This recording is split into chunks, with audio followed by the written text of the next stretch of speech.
Good afternoon and good morning, everyone. Welcome to our ProcureCon webinar, Promoting the Procurement-Finance Partnership, How to Build a Beautiful Friendship, sponsored by GEP. I'd like to bring to your attention our awesome console design. You'll notice our main page, or console. We've got a few windows for you to toggle through. From speaker bios to the resource tab to the slides and Q&A, you can move these around and maximize or minimize to fit the screen or device you're using to connect with us. An important feature we'll be using today is the Q&A box on your screen. We're going to try and save 15 minutes or so at the end of this discussion for a Q&A session. So at any point, feel free to submit questions using that portal.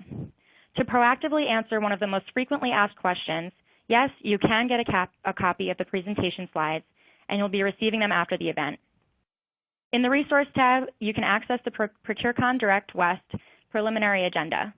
You'll also find valuable white papers and other knowledgeable resources provided by our sponsor, GEP. We highly encourage you to check them out.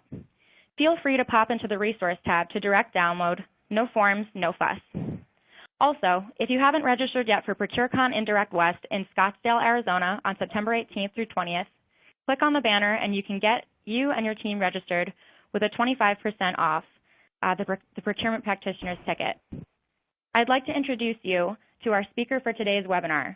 We're joined by Laura Powell, Vice President of Consulting at GEP.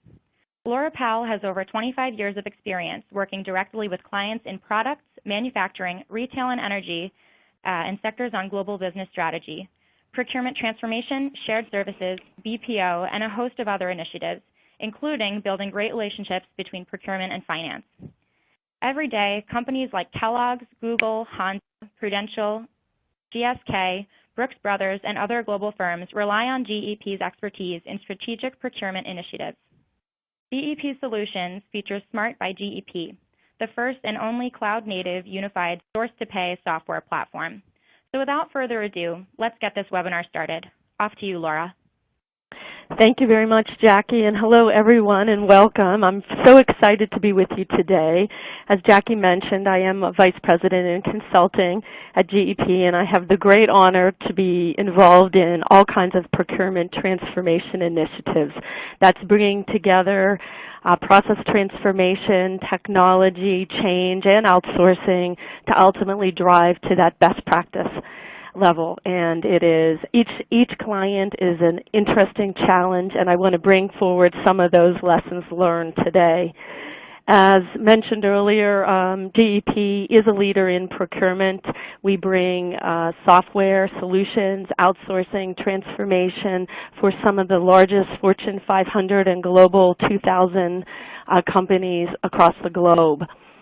So with no further ado, let's just jump in. Today, we're here to talk about the changing roles. Today, the world is changing. Businesses are responding, and they need to change.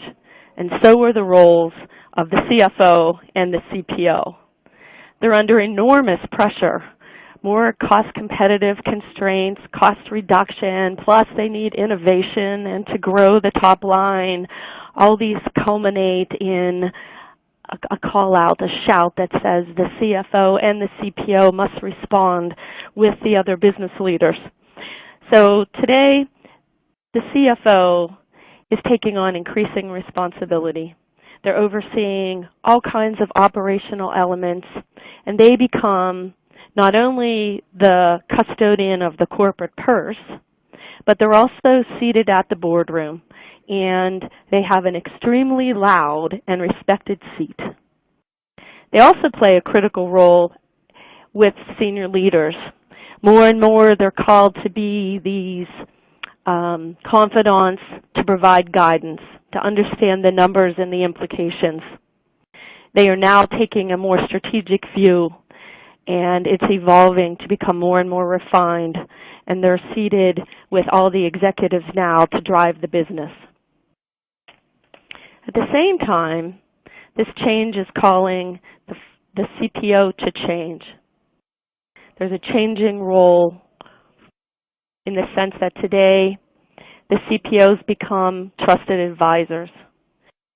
They are accountable for bringing innovative suppliers to the business And a new emerging trend is to explore those business boundaries based on third-party capabilities to really explore what is the core of our business and where can third parties bring stability, control, and innovation.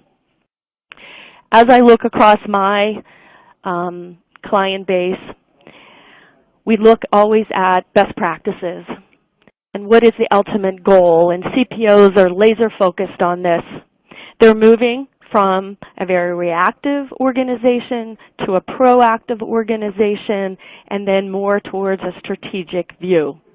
So their goals are such that they're looking for 95% spend visibility, and their partners, the CFO, are also looking for this. Both are looking for opportunities to drive additional savings. They're also looking for 85 plus spend managed across the organization. And why is this? Because, one, more control, better compliance, they can manage risk better, and they can seek opportunities. And it also sets the foundation for this new evolution that's going to happen that we're going to talk about today. And as a goal, they are looking towards 4 to 6% savings delivered, and that's hard and soft as a year-on-year objective. So we want to manage that, plus we want to look at supplier risk and quality. So what does that set the stage for? It sets the stage for the opportunity for transformation. It not only within each of these organizations, the CPO and the CFO, but they join together to help transform the company one category at a time, driving savings, driving innovation, and establishing a protocol such that the company becomes much more agile and to be able to be responsive. So the changing role of the CPO, in one word, is the CPO becomes a change agent and sits alongside the CFO in the future. Now, those of you out there, you know, this collaboration is really important. And it's an establishment that is paramount to driving best practices. So they're both evolving roles. They become much more collaborative, and in the past they were very distinct and very separate business parts. Now today, with this call of action in the changing world, finance and procurement become partners. They work together, they collaborate, and they focus on very targeted things, which we'll talk about today. One, achieving spend visibility across the purchase to pay.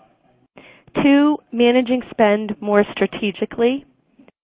Three, implementing process improvement and driving innovation, step change innovation in the organization. Leveraging their supplier relationships and better positioning the company for business challenges. Now, another thing that's very critical is they now, in the future state, in the best practice state, they work hand in hand to make sure that identified savings drops to the bottom line as quickly as possible through streamlined processes, and it becomes realized savings. So that sets the stage for our conversation today. So we want to just ask each of you to look through this poll question. What kind of relationship do you have with your finance team? One, we have an active partnership and connect frequently. Two, we have meetings once or twice a quarter. Three, we hear from them only when they need something. And four, we don't even know the CFO's name. Please take a minute and answer the poll question, and then we'll talk through the responses.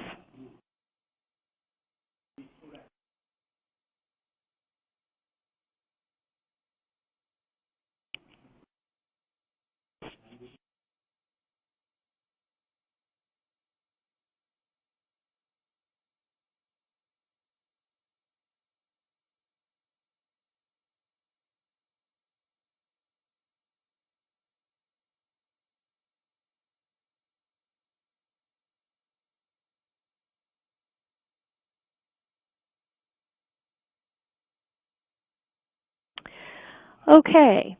Well, I assume Jackie will be getting back our poll questions here in a minute.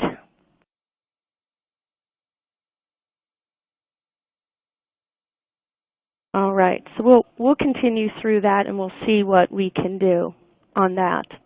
But let's frame this out. Maybe in the chat box, I know some of you are answering in the chat box, you can also kind of frame out where is your relationship and where do you see it's going. I'd like to hear some responses related to that.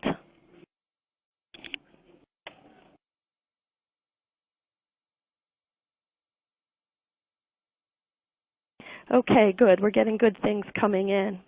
Excellent. Thank you.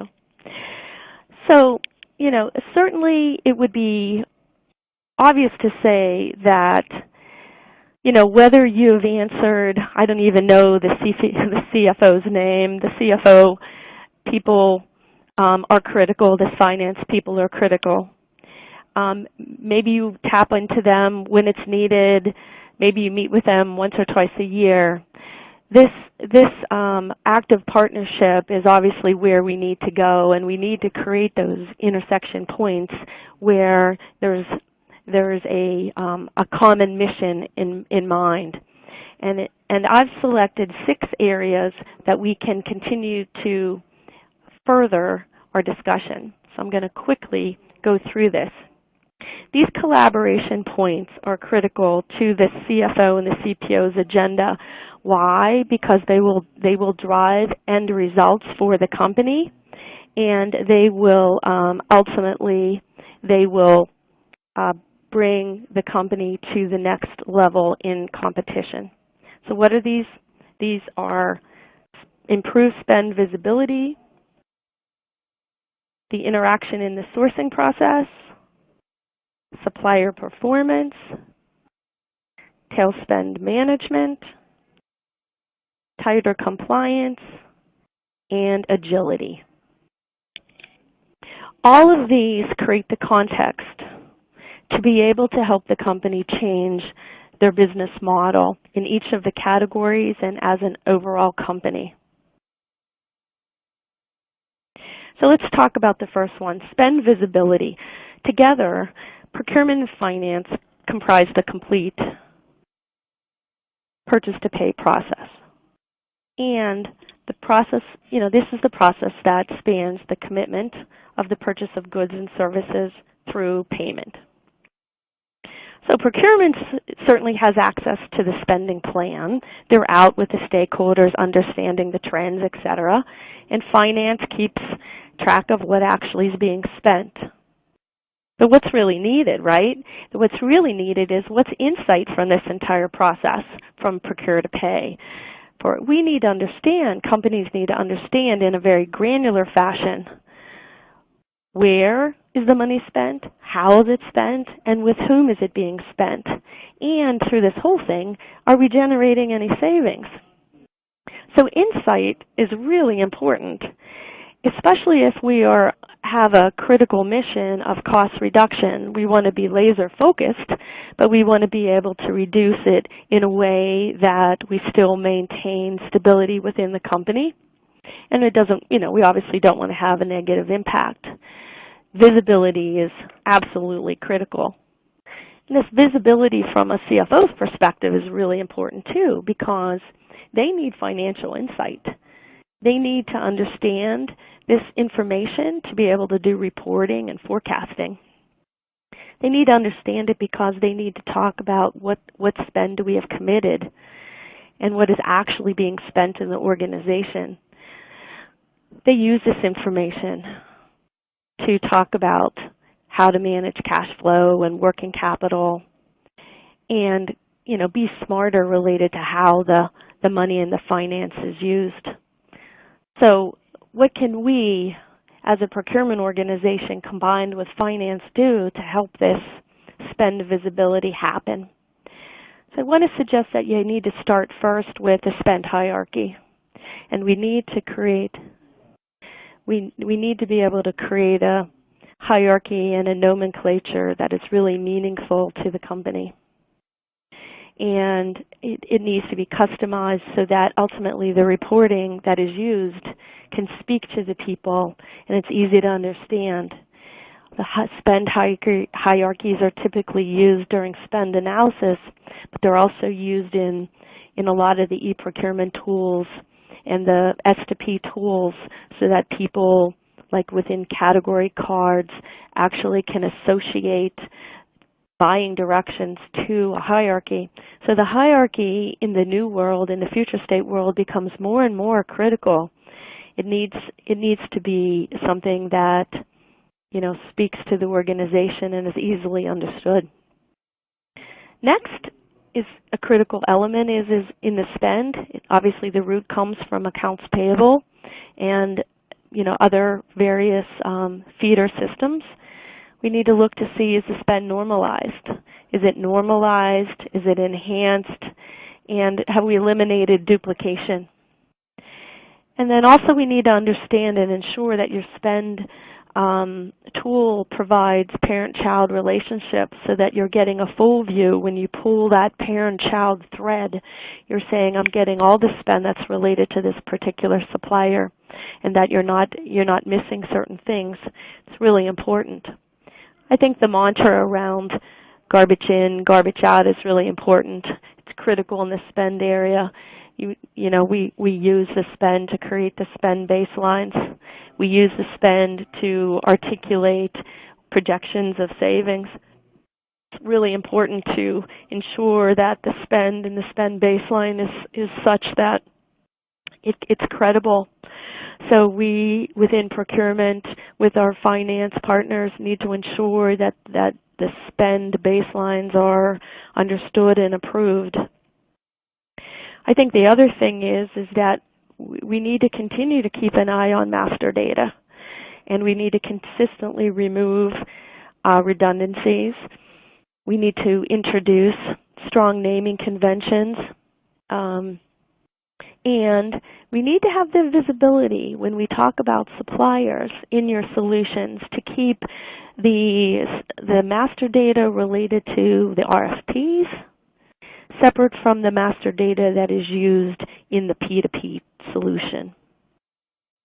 Now, ultimately, it's really, really critical. So the spend analysis, the spend cube, the dashboard, the insight drives visibility. And this visibility drives, obviously, spend profiles. We look at it from a transactional perspective. We look at it from a supplier diversification perspective. And we look to see where there are opportunities. It's really, you know, really critical. So, you know, as you think about the spend provides that raw material where we identify opportunities. We identify opportunities in the business to go focus and go source and to drive, you know, drive change. It gives us opportunities of which the CPO and the CFO can join together and really focus on, you know, targeted areas. Now, when we think about this, the spend provides us the opportunity to select some, you know, critical categories. And the critical categories then, within our procurement parlance, we move into, you know, targeting them in terms of category strategies. You know, category strategies in my mind are, you know, paramount to the organization's success. It is hand in glove with the business strategy.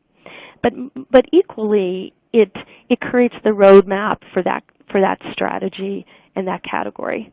And we create those opportunities that finance and the procurement organization can work with the stakeholders to challenge existing norms, to challenge the business model, to introduce innovation, to introduce supplier consolidation, to introduce cost reduction opportunities.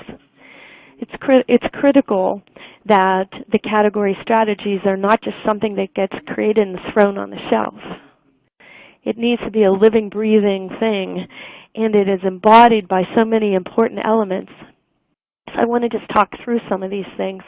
The category strategy, as you know, begins with a current state assessment. You're pulling the information from the spend cube.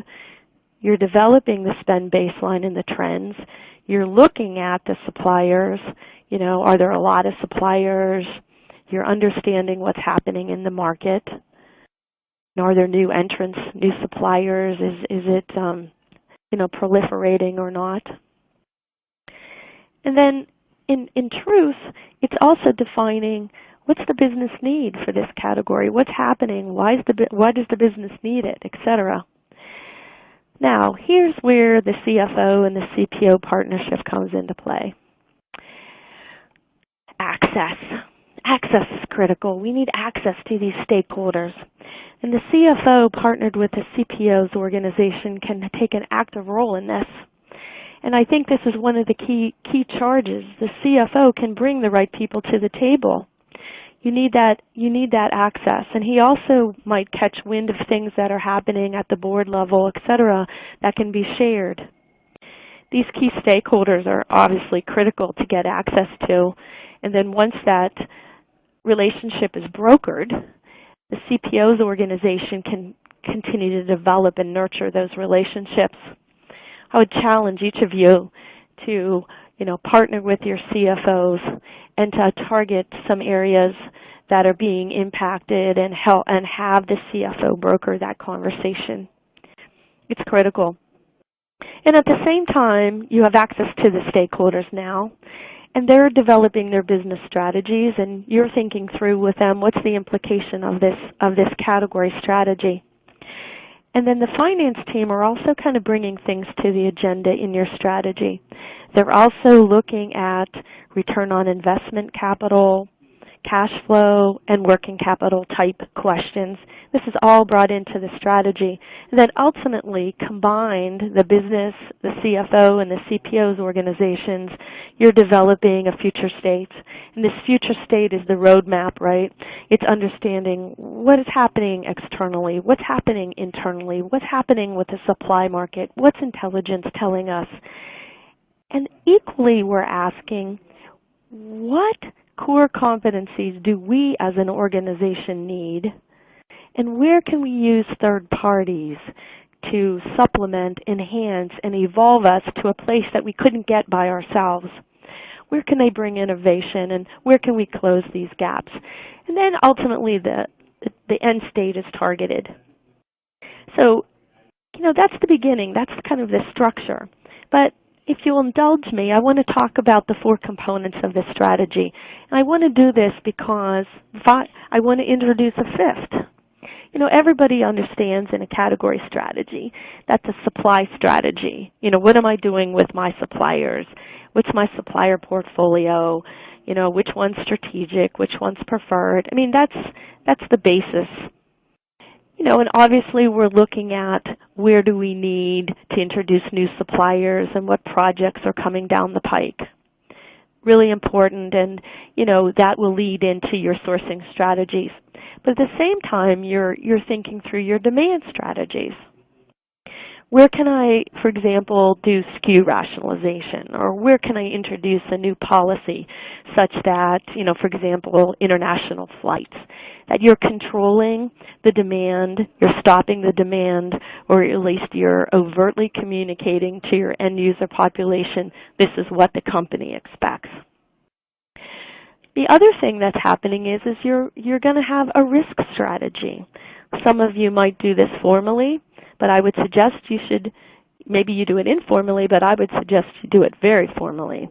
These are things like financial risk, supply risk, information risk, and you're taking those into consideration as part of your plan.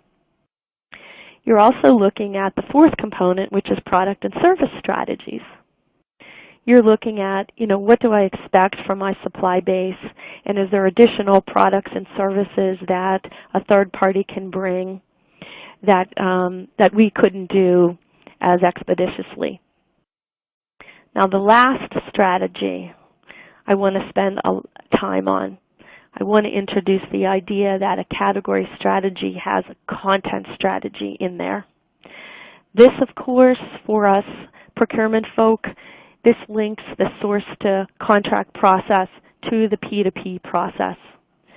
Content is the lifeblood, and it could be answering questions such as, what is the right buying channel? When I'm doing this strategy, what am I expecting?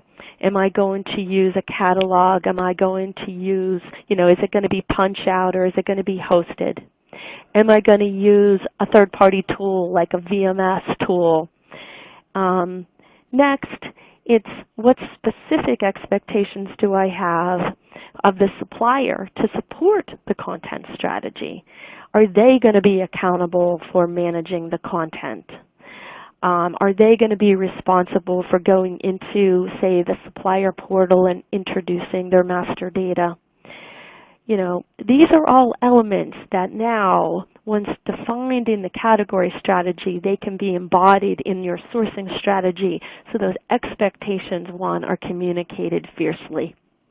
And two, you're providing them also in response a way for them to communicate with you and to provide that clean master data, because garbage in is garbage out.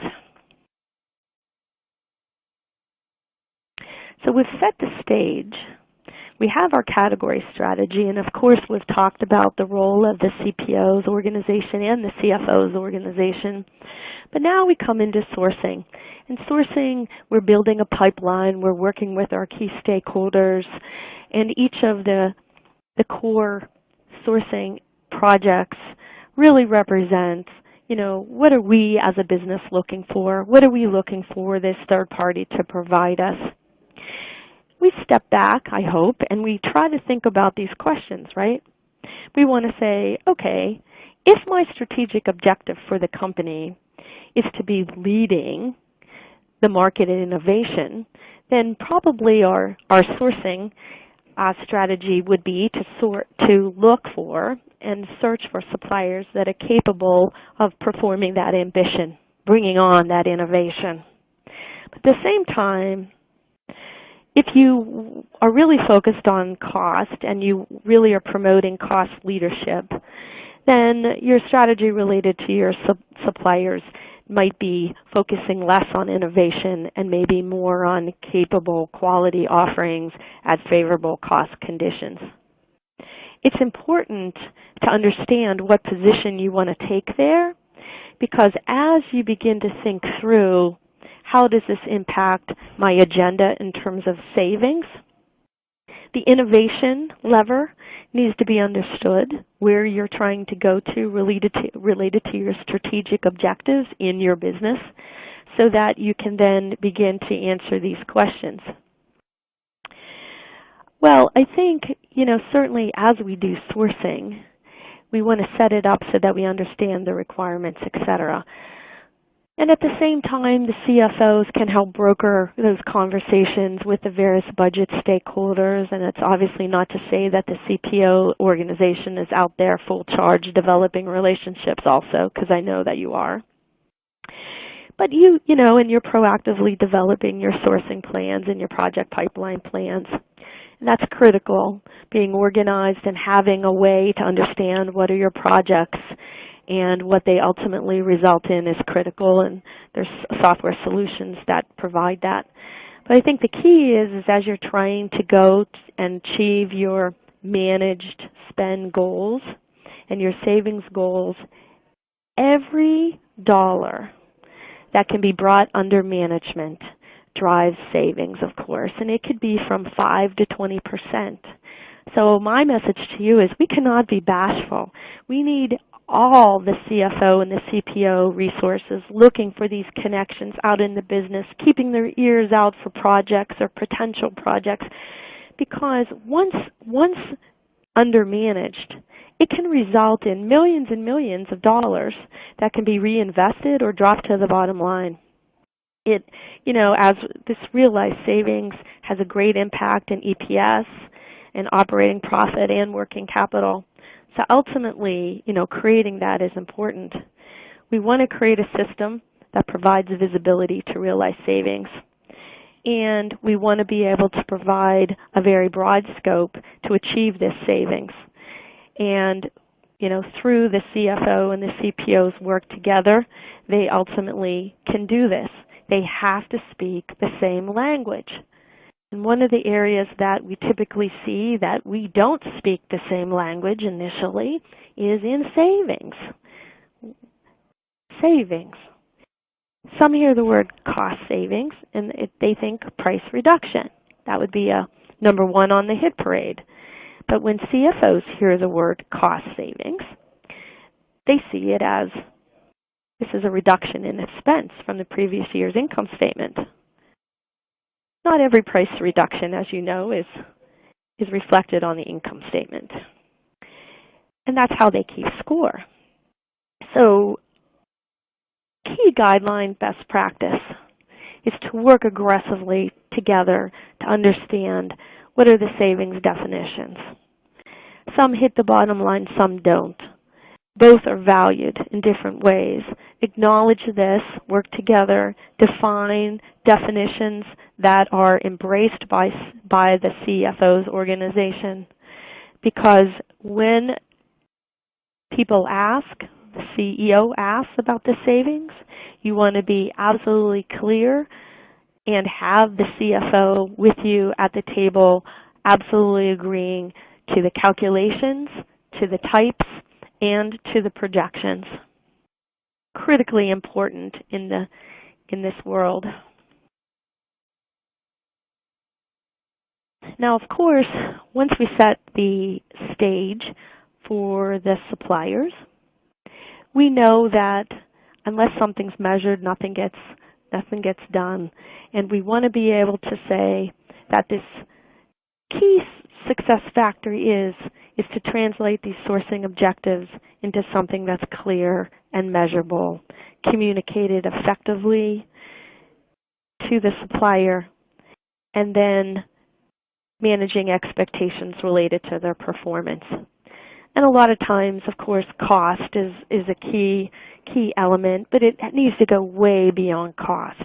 I mean, there might be new additional values for the organization. There might be improved quality or reliability, etc.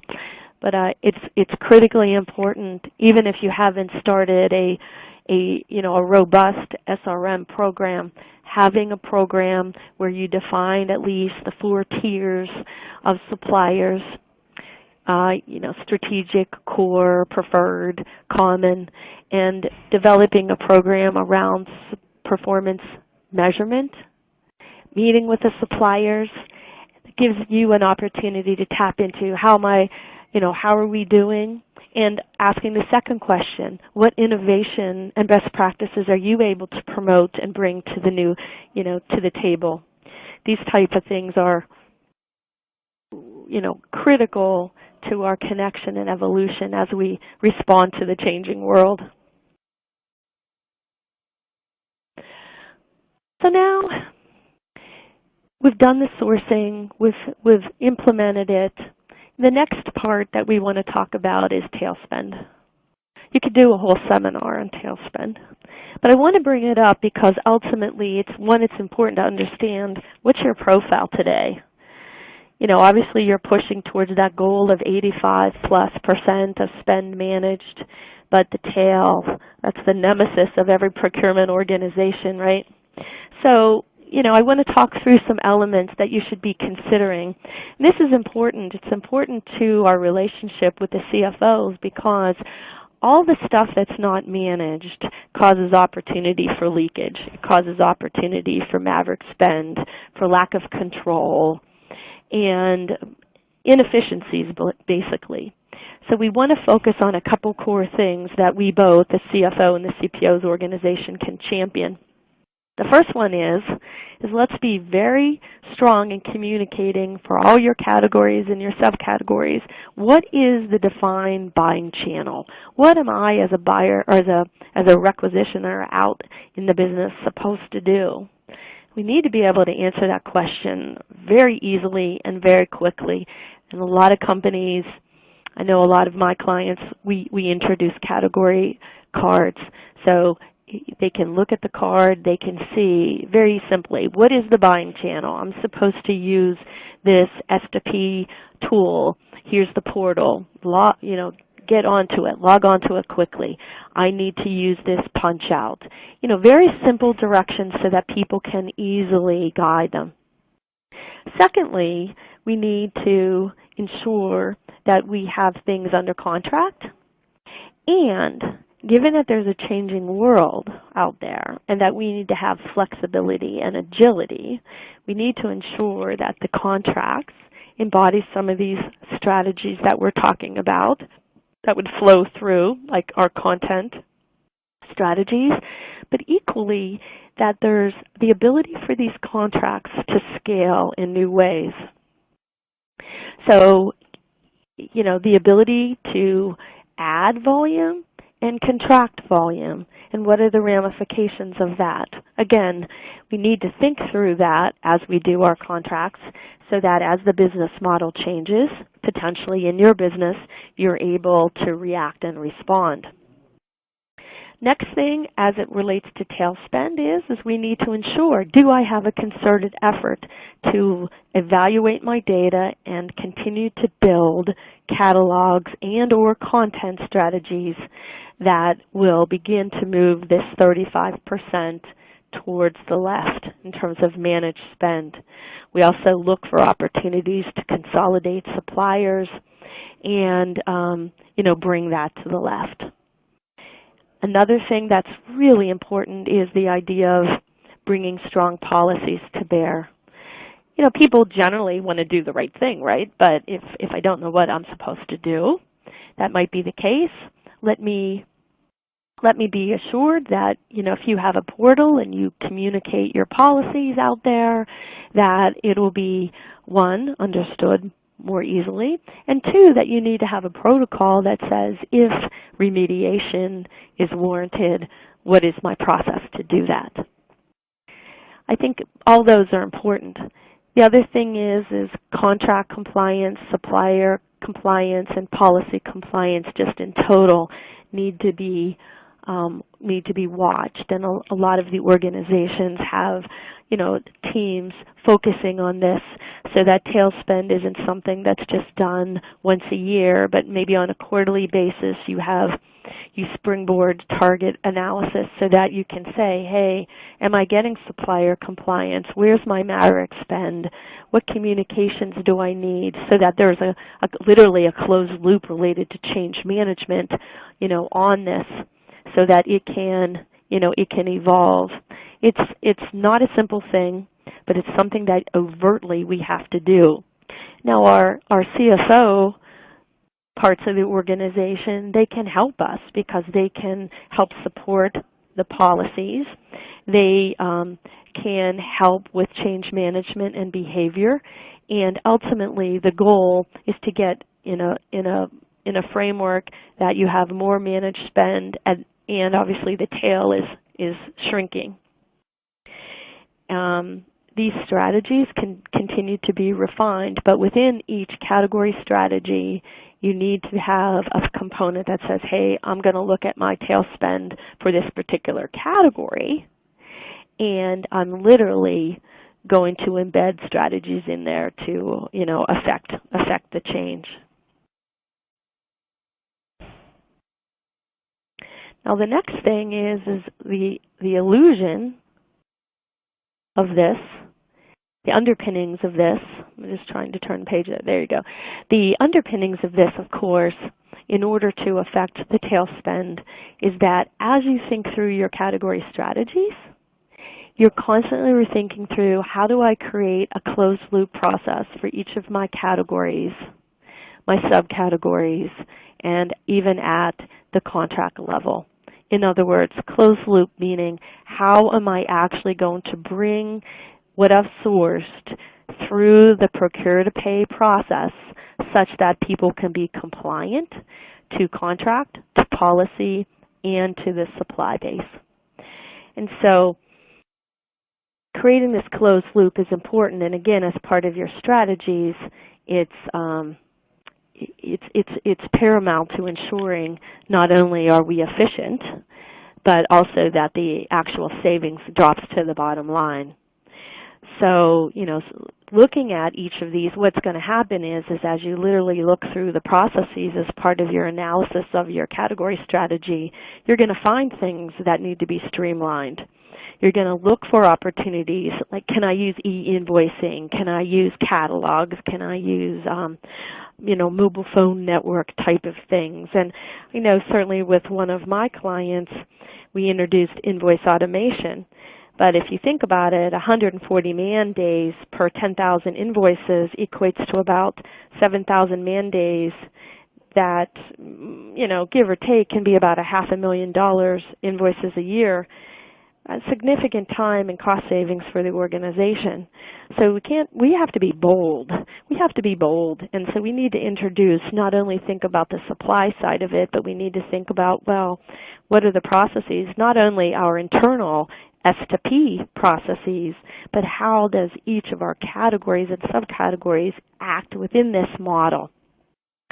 And then we also need to ensure that we're thinking about the procure part, but also the pay part. Is there opportunities for faster payment? Is there opportunities to gain greater control over the cash flow? Improve working capital? These are really critical elements that in your discussions with your suppliers you can bring additional, innovation. And so it's important to introduce that. I think, certainly as I've been talking with a lot of my clients, e-invoicing is something that people are very interested in, procurement portals, electronic catalogs, building that closer trading relationship between the buyers and the sellers so that they become electronically connected to you and they become your extended network, if you will. It's critical to kind of think about this and think about, well, what can be automated and what can be removed or eliminated. And as we look through that, through the lens of kind of the procurement view and the finance view and the business view, ultimately you'll create processes, you'll improve and have opportunities to evolve the business in ways to become, more responsive. And it's exciting to be on the leading edge of that as a transformer in procurement. Now, I've talked a lot here, so I want you to take a minute. And what I'd like to ask is the following. We've talked a lot about process evolution, how we drive, and now I want to talk about procurement process automation. So what is your view of procurement process automation? Should it consist of something that originates and is implemented in-house, like the ERP on-house or on-premise or IT-led construction? Should it be accomplished with third parties and the introduction of bots? People, maybe you know what a bot is, and so that's the automation of keystrokes. Should it be a complete, integrated, unified S2P system with artificial intelligence? So I want you to take a minute and think, or none of these.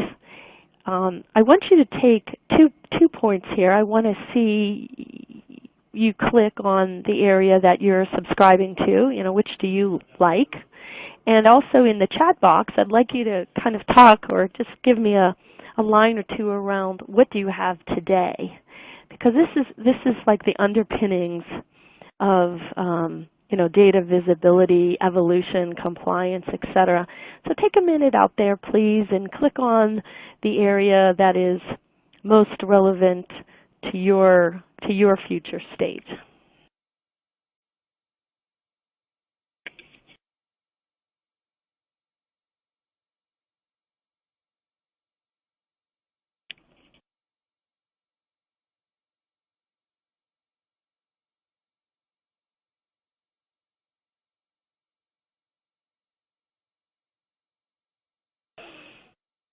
Given the time is short, I'm going to assume that you have clicked on your button and that you can continue to chat away, telling us kind of where you are today. We're interested in understanding that.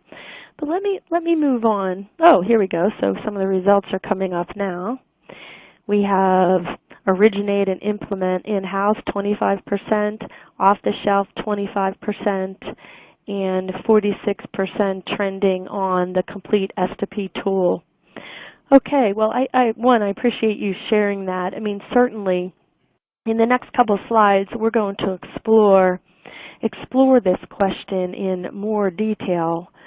So let me do that. I think the slide should be coming up here in a minute. Okay, so this next section is really talking about the marriage between the process and the tool and what value it can bring to you. I think, trying to see if it's actually coming up. Okay, so the first thing is that we have the source to pay process. And the process begins with, the spend history. Do we have the right spend? And are we able, with that spend, to identify the opportunities that we need?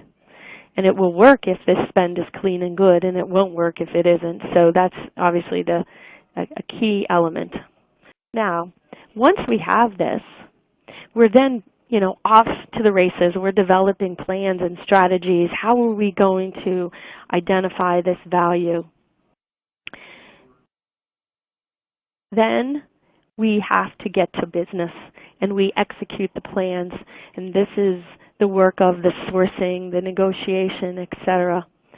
And ultimately, it is embodied in the contract. And this contract is very representative. We've done this work. We have an idea of what the opportunity might be in terms of savings. Ultimately, once the contract is finished and negotiated, it sets the opportunity for potential of value, right? Now, how do we bring it to fruition, though? Ultimately, one, we need to be able to develop a process so that the supplier and our relationship with them is managed and that we have all the supplier performance measurements in place. We understand, is he performing? Are they performing? And ultimately, what's the root cause if they aren't performing? But it's all embodied in the contract terms, and we want to watch pricing and delivery and service and see what is the performance related to the supplier. But ultimately then, what happens if the business doesn't understand all this? They're not aware that there's a contract. They're not aware that there's a preferred supplier. They're not aware what they should do. They don't see any policies. They don't know what to do. So everybody knows that most of the time they take the path of least resistance. They'll just go out and buy it on their own. So what happens there? We've lost the opportunity. So that's what I want to talk about right now. This opportunity, the potential of the opportunity is lost unless we have the opportunity to kind of bring it all together. Lost opportunity doesn't bring savings to the bottom line, and therefore it causes a real problem. So how do we enable this, right? So the first thing that we can say is that a lot of times when we're thinking about the solutions to help drive this, to help guide the end users, we're thinking about it in terms of what do I need to do for spend and what do I need to do for sourcing and, on down the line. So, a lot of times our solutions react and respond that way. And you can see they're very much in silos, or that there would be silos potentially. And certainly each one of these silos, as we move from left to right, these standalone these standalone tools. They all have different functionality. You've rationalized each of them. Some are simple, some aren't. But what happens is that as we go from left to right, each one requires some type of information and data to be brought into the next process. There's opportunity for loss of data, inaccurate data, and it becomes more difficult to be fluid and to be able to go from the source to contract to procure to pay process. So this is a problem. So as we look at this, the approach, in the past, we've disconnected all the good work because each one of those has introduced an opportunity, a fail point, if you will. And so, we miss a lot of opportunities, and with each of those areas, the opportunity becomes kind of a lost opportunity. So, one of the things that is really important is to think about how can you join all these together so that there aren't, 7 or 8 different solutions that they're hopping from, and that ultimately the goal would be to move to more of a unified platform so that the data can move from left to right. It moves from source to contract into procure to pay, and it removes the barriers to realizing the savings. Ultimately, the contract, as an example, can lead into the automatic creation of a catalog. When you have a project, it can automatically move into creating a sourcing project. You can move from the catalog into the procure to pay process. I would challenge each of you to kind of think through this, because ultimately both the CFO and the CPO are looking to the agenda to drive realized savings. And, as you think about your tools and your platform, the less opportunity to jump across, the more opportunity there is for error.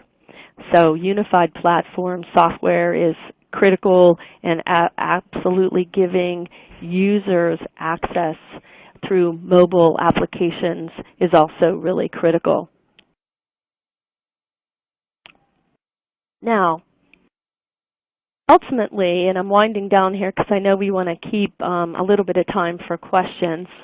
So I want to move into this concept of agility and extended enterprise, and I've been alluding to this the whole time.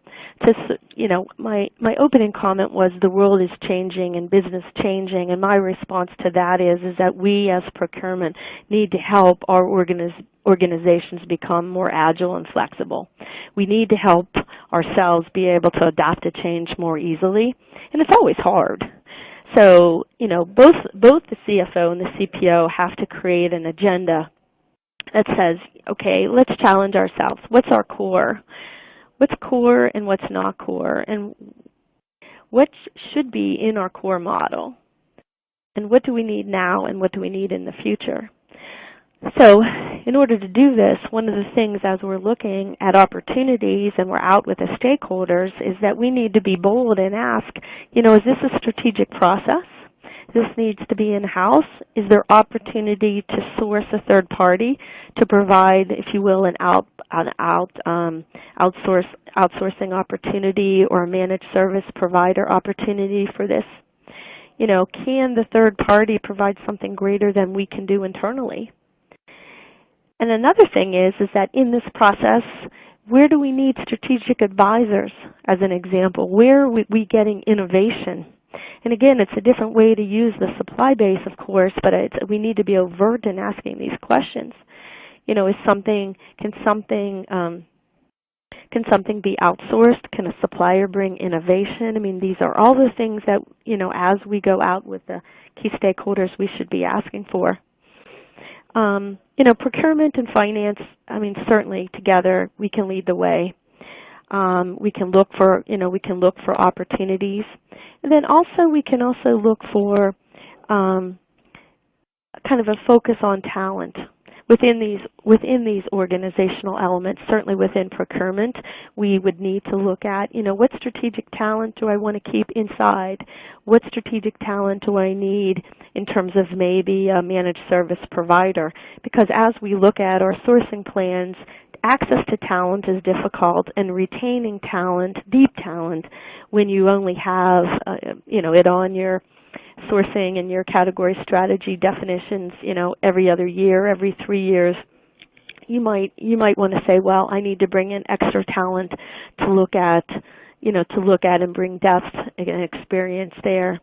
So the idea of strategically looking at the talent within each of these core categories out in the business and understanding what can third parties bring to that is really important. I think the other thing is that, as we challenge ourselves, we need to try to help the businesses build flexible arms. And what I mean by that is we need to help create processes that can expand and contract, that can take on more volume and can take on less volume. And we need to be able to think about what are our key and sparse skills and how do we get access to that. It definitely comes into play for those organizations out there that are looking to acquire another company or introducing new products all the time. And same thing if you're spinning off and you're divesting, because you need to be able to have your business prepare for that so that you're not, certainly crippled. And the concept of thinking about, as we do our strategies, plug and play, so that we can plug into standard global processes. Certainly we set the stage because our processes will be standard and globalized and able to be plugged into very quickly and easily. But also we should promote that out in the business. Are we promoting standard and leading practices and technology solutions that bring the right business, case? And then are we also exploring how do we get the right talent at the right place at the right time, and how can third parties, bring that to the table? We should be exploring things like as a service model so that external suppliers can provide support and service and technology and move to kind of buy the drink or buy the transaction type mindset. You can scale and reduce as you scale with acquisitions and through divestitures, and you can obviously create and spin off those as a module. Scalability, flexibility in processes and solutions all come to play here. So the time has really gone fast, and so I've given you a lot of things to think about. I just want to say in truth that it's a great time to be in procurement. It's a great time to partner with finance. The world is changing, businesses are changing, and we can be at the forefront of leading that transformation. So thank you very much, and I will then turn it over to Jackie to maybe engage in a couple questions here before our time is up.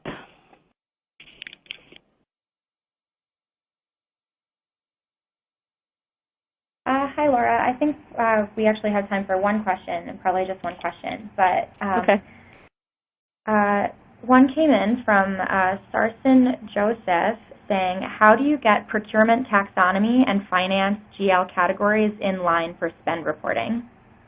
That's a great question. There's hard work and effort that's required. I think first we need to think outward to decide and define what's the nomenclature that we need in order to be able to communicate effectively to the business. Then obviously you'd be looking at your GL maps. A lot of times it's clean, it can be mapped across, other times it is not. So, a lot of times then we need to introduce additional codes, or we need to figure out through, intelligence, how can we reflect those GL codes within the hierarchy such that it makes sense. And over time, what we've found is sometimes, as you progress, your refinement in geocodes needs to happen, or additional codes within the ERPs are used in order to reflect that change. And that we can then also, through some of the spend in artificial intelligence and certainly business rule mapping, we can think about what data elements do you have in your entire file, not just your geocode mappings or your other code mappings, to actually get to where you need to go.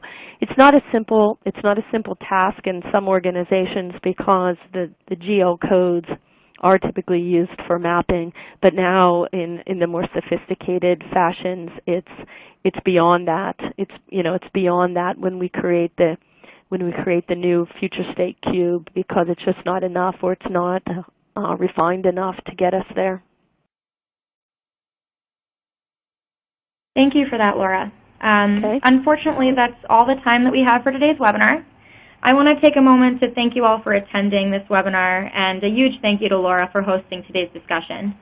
We saw a lot of questions come through, so if we weren't able to get to your question, we'll be in touch shortly. Following the webinar, we'd like to hear your feedback. Please participate in the survey to share any comments or suggested topics that you want to hear on future webinars. This presentation will be available on demand, and you'll all receive the information to view the on-demand recording by this time tomorrow, so keep an eye out for it. From GEP and the ProcureCon team at Worldwide Business Research, I hope you all have a wonderful day. Until next time.